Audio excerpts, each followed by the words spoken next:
이날 곧 안식후 첫날 저녁 때에 제 아들이 유대인들을 두려워하여 모인 곳에 문을 닫았더니 예수께서 오사 가운데서 이르시되 내게 평강이 있을지어다. 이 말씀하시고 손과 옆구리를 보이시니 제 아들이 주를 보고 기뻐하더라. 예수께서 또 이르시되 너희에게 평강이 있을지어다. 할아버지께서 날 보내신 같이 나도 너희를 보내노라. 이 말씀하시고 그들을 향하사 숨을 내쉬며 이르시되 성령을 받으라. 너가 누구의 죄든지 사하면 사해질 것이요 누구의 죄든지 그대로 두면 그대로 있으리라 하시니라. 12제자 중 하나로서 디두모라가 불리는 도마는 예수께서 오실 때 함께 있지 아니한지라. 다른 제자들이 그에게 이르되 우리가 주를 보았다 하니 도마가 이르되 내가 그의 손에 못자국을 보며 내 손가락을 그 못자국에 넣으며 내 손을 그 옆구리에 넣어보지 않고는 믿지 아니하겠노라 하니라. 여덟일 지나서 제자들이 다시 집에 들었을 때 도마도 함께 있고 문들이 닫혔는데 예수께서 오사 가운데 서서 이르시되 너에게 평강이 있을지다 하시고 도마에게 이르시되 내 손가락을 내밀고 내 손을 보고 내 손을 넣어 내 옆구리에 넣어 보라. 그리하여 믿음자가 되지 말고 민자가 되라. 아멘. 28절 또 29절까지 계속 읽겠습니다. 도마가 대답하여 이르되 나의 주님이시요 나의 하나님이시니라. 예수께서 이르시되 너를 나를 본 고로 믿느냐. 보지 못하고 민자들은 복되다 하시니라. 아멘. 예수님이 부활하시고 난 다음에 제들이 찾아와서 하신 말씀이 평강이 있을지어다 말씀하셨습니다. 이 말씀을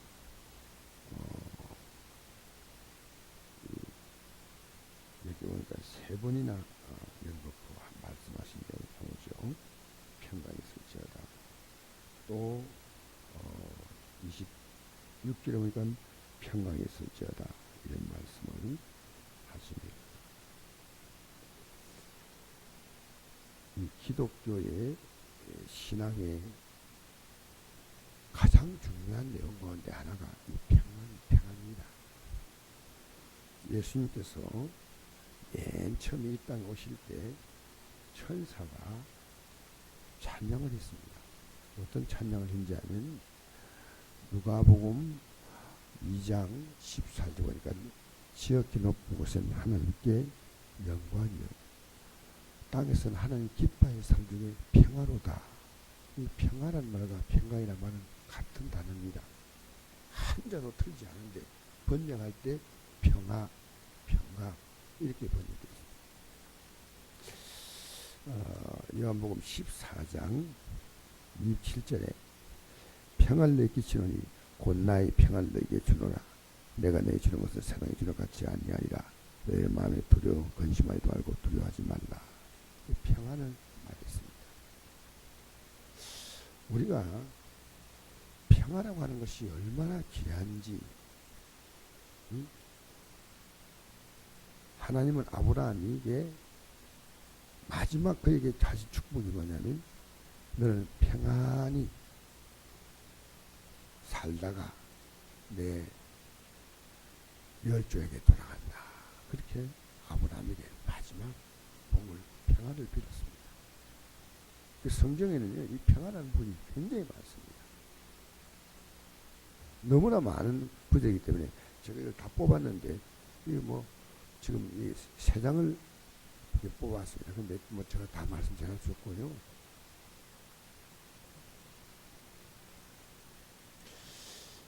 시편 29편 11절에 여호와께서 자기 백성에게 힘을 주시며 여호와께서 자기 백성에게 평강의 복을 주시리로다. 시편 34편 14절 악을 버리고 선을 행하여 화평을 찾아 따를지어다.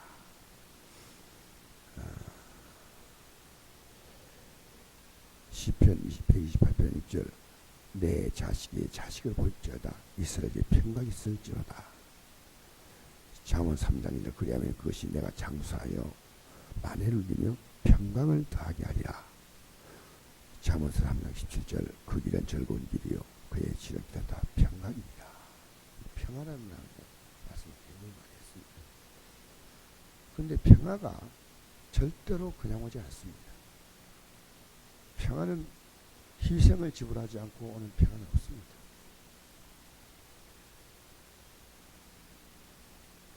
여러분, 우리가 이런 평화와 관계없는 내용의 평화를 예수님께서는 한 말씀하시는데, 그 말씀이 뭐냐면, 내가 화평을 주러 온 것이 아니라 금을 주러 왔다, 분정한다, 이런 말씀도 있습니다. 제가 오늘 이런 뜻을 조금 말씀드리고자 합니다. 여러분, 왜 예수님께서 이 땅에 태어날 때 이 천사가 지극히 높은 하나님께 영광이요, 땅에서는 그의 하나님 기뻐하신 산울 중에 평하다, 이 말씀은 천사들이 맨 처음에 했습니다. 그리고 예수님은 자신의 죽음을 앞두고 자들에게 내가 너에게 평안을 준다, 내가 주는 건 세상에 같지 아니하다. 지금 쟤는 불안해 있는데, 그리고 예수님 부활하시고 난 다음에 또 찾아오셔서 평강이 있을지어다, 이것을 얘기합니다. 그럼 여러분이 지금요, 지극히 평안해야 이게 신앙입니다. 그런데 지극히 평안한 신앙은 뭐냐면, 예수님이 이 평화를 위해서 죽으셨어요. 그래서 하나님과 우리 사이를 화목시킨 거예요. 여러분, 우리는 북한가요? 절대 그냥 평화가 이루어지지 않습니다.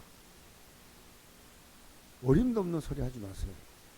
난 이건 예언합니다. 여러분, 피가 흐르지 않는 평화는 없습니다. 역사상 피 없이 그냥 이루어진 평화가 있습니까? 하나님이 계획하신 이 사건만 피 없이 이루어졌지. 대한민국이 일제 36절에서 어떻게 평화가 왔습니까? 사실은 수많은 미군이 죽었고 일본이 전쟁에 패했습니다. 역사상 그렇지 않은 것은 고레스 왕이 이스라엘 사람들을 본국으로 보낸 것은요, 이것은 하나님이 하셨기 때문에 가능한 거예요. 전쟁은요, 평화를 위해서 전쟁하는 거예요. 생명을 내놓아야 평화가 오는 거예요. 여러분의 가정이 왜 평화 오지 않냐? 희생하지 않습니다. 누군가가 그 가정이 평화가 오기 위해서 희생을 해야 됩니다. 경제적으로 평안하죠? 열심히 나가서 일하는 거예요. 그렇잖아요. 서로 화목하려고 참고, 서로 용서하고 이해하고. 여러분, 교회 평안이 그냥 온 줄 알아요? 우리 교회가 평안하려면요, 전부 다 선지의 마음을 가져야 됩니다. 그럼 평화 오는 거예요. 자기 주장하면요, 교회가 분쟁 오는 겁니다. 가정도 마찬가지고. 여러분, 평화는요, 절대로 그냥 오지 않습니다. 그래서 기독교인의 복의 정점이 뭐냐면 평안에도 과언이 아닙니다. 평안. 예수님이 십자가의 죽으심을 통해서 이루어진 게 평안이다, 그 말이에요. 영원한 평안입니다. 그래서 누구니 나를 따라오든 자기를 부인하고 자기 십자가를 지고 나를 따라오라. 아까 제가 말씀드렸죠.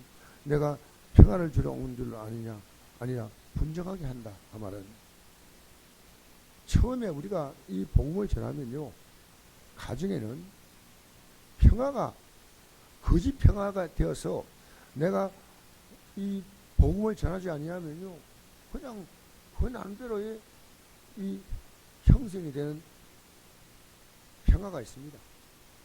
가만성이라는 말이 있지 않습니까? 근데 복음을 딱 전하면요, 영적 전쟁이 시작되는 겁니다. 요한식 집사님이 손자들, 아들들, 며느리들에게 복음 딱 전하면요, 좋은 관계가 깨어져. 진짜입니다. 안 전하고 가만, 아버지 하지 마세요. 내가 이한식 집사님이 이렇게 열심히 기도하니까요, 너무나 감사해요. 어디도 보니까 기도하러 올라오시더라고요. 전쟁입니다. 여러분, 기독교는 전쟁입니다. 평화를 위한 전쟁입니다. 여러분 이 땅에 영적 전쟁을 하면서 우리는 영원한 평안을 바라보고 이 영적 전쟁에 우리는 지면 안 됩니다.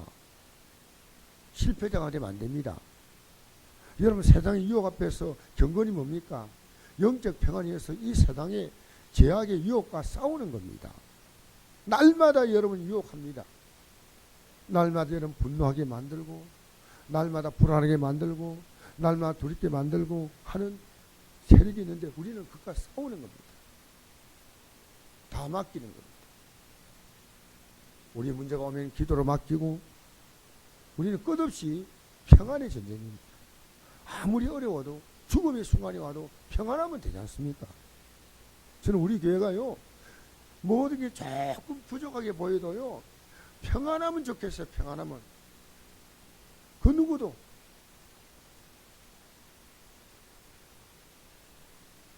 여러분 어디 가더라도 평안하십니다. 제가 이 신학교 어디로 강의를 갔더니요 학생들이 원래 70분 내가 강의인데 학생들이 제가 한 조금 10분 좀 땡겨서 마쳤어요. 학생들이 직장에서 마치고 돌아오는데요 그 신학 강의가 원래 딱딱하지 않습니까? 그러니까 막 좀 내가 볼 때는 힘들어하는 것 같아요.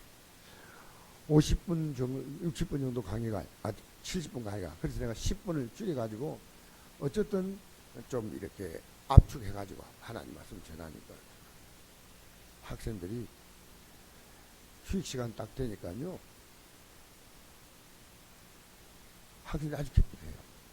근데 왜 그러냐면 이들이 하루 종일 지쳐왔는데 이 말씀을 계속 들으니까 내가 조금 시간을 조정해서 이 학생들이 원래 강의가 50분 강의하는 이유가 사람의 인내심의 한계가 움직이지 않고 50분 정도 들었는데 인내가 한계랍니다. 그래서 이제 제가 한 60분 어디 강의하고 좀 쉬었다가 또 나머지 강의했는데 학생들이 그렇게 평안해요. 어떻게 이 강의하면서도 내가 이 학생들에게 평안을 줄까? 내 나름대로의 이제는 생각을 했습니다. 저번에 내가 80분씩도 했어요. 막 내가 하다 보니까 시간도 모르고. 그래서 어느 학생이 그러더라고요. 갑자기 강의 도중에. 시간 지났습니다. 그래서. 근데 제가 서울의 신학원 강의와 청주 신학원 강의가 10분 차이가 나더라고요. 그걸 몰랐어요. 원래 그 계획, 그 스케줄에 보니까. 서울은 낮에 하고 여긴 저녁에 밤에 하거든요. 여러분, 여러분이 만나는 모든 사람에게 여러분이 평안을 줘야 됩니다. 여러분 때문에 평안해야 돼요. 할렐루야. 근데 거짓 때문에 평안 안 돼요. 너와 내 사이에 여러분 이 땅에서요 우리가 복음을 전하면서 그래 믿지 말자. 그 평안 깨는 겁니다. 그 가짜 평안. 그리고 진짜 평안을 줘야 돼요. 진짜 평안. 그래서 기독교 복음의 핵심이 평안이에요. 자, 여기 보니까 성경에 이런 말씀이 있습니다. 이사야 52장 보니까 52장 7절 좋은 소식을 전하며 평안을 공포하며 복된 소식을 가져오며 구원을 공포하며 시온을 향하여 내 하나님의 통치하신다는 자의 살 넘는 발이 어찌 그리 아름다운고 평안을 공포하며 좋은 소식을 가져오며 구원을 공포하며 이다 평안의 또 다른 표현입니다. 여러분 완벽한 평안이 구원입니다. 이사야 53장 5절 보니까 그가 찔림은 우리의 허물 때문이요 그가 상함은 우리의 죄악 때문이라 그가 징계를 받음으로 우리는 평안을 누리고 이렇게 징계를 받으면 우리가 평안을 누리고 여러분 우리 구원받는다는 또 다른 표현이 평안입니다. 어떤 일을 만나도 흔들림이 없는 평안이에요.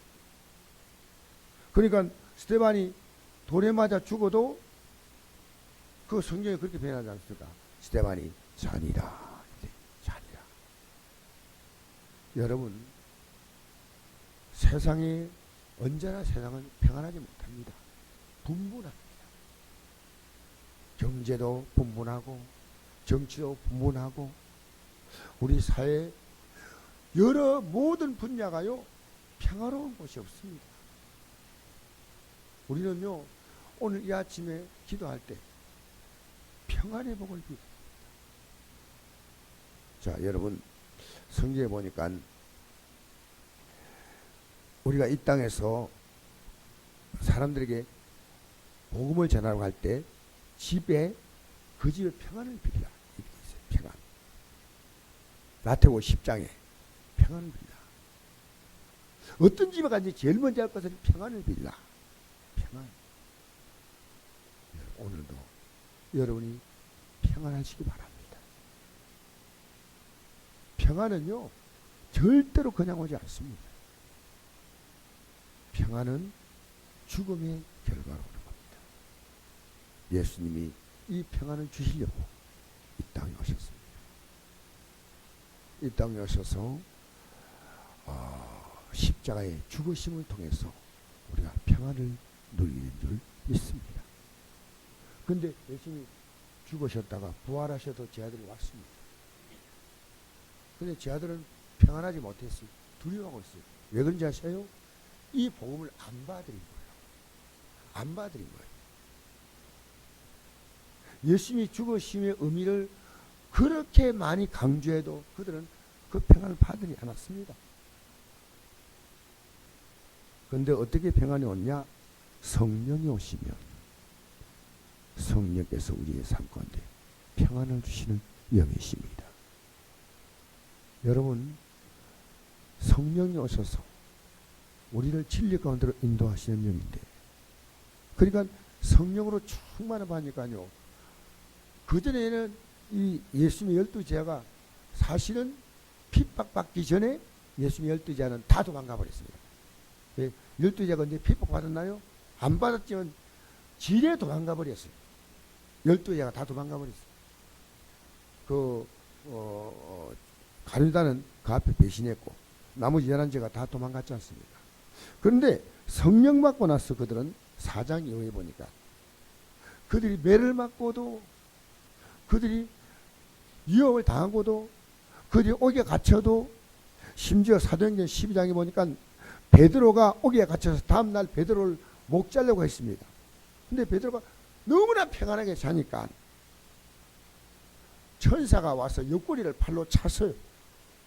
너무 평안해가지고 밤에 잠이 안 와야 되는데 여러분 우리는요 이 평안이 어떻게 오느냐? 회개하는 천국이 가까웠다 그랬죠. 그 천국이 뭐냐? 이 땅에 회개하니까 로마 군대가 물러간 것도 아닙니다.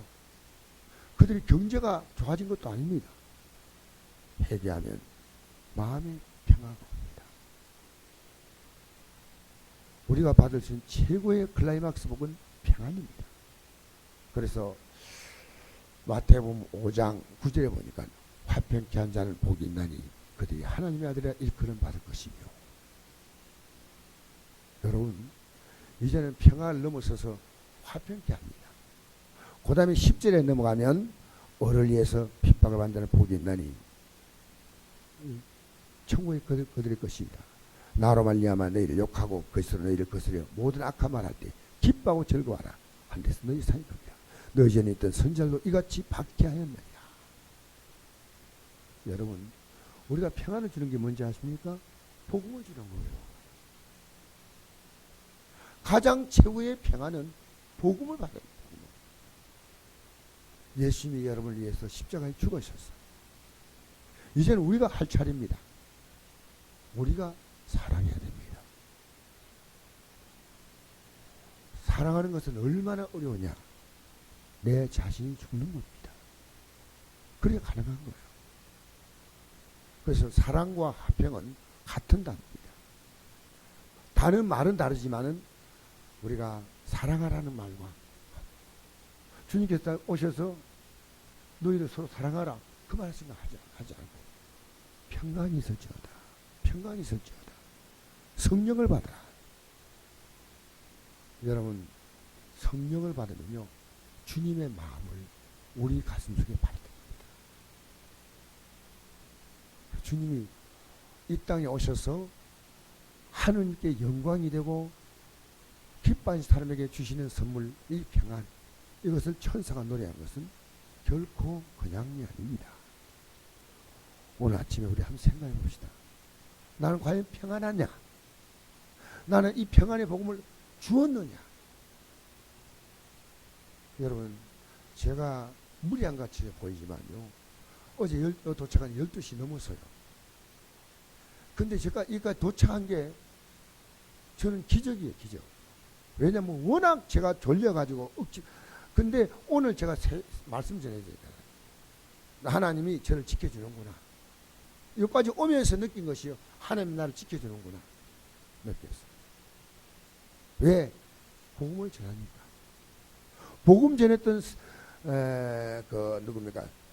세례요한 보고 여자가 나온 적 아니라 가장 큰 자다, 이런 엄청난 명칭을 주었습니다. 여러분, 평안을 주는 것은요, 복음을 주는 것이고, 여러분 어떤 사람과 관계 속에서요, 이 사람에게 하나님 말씀이 합당하게 내가 대하는 거, 그게 복음 주는 거예요. 예수 믿으라 이거 하고, 오늘도 우리가 만나는 사람들에게 예수님의 마음을 가지고 그들에게 가는 것이요, 우리 평안을 주는 거예요. 내가 만나는 모든 사람에게 여러분, 우리는 이 평안을 선물로 줘야 됩니다.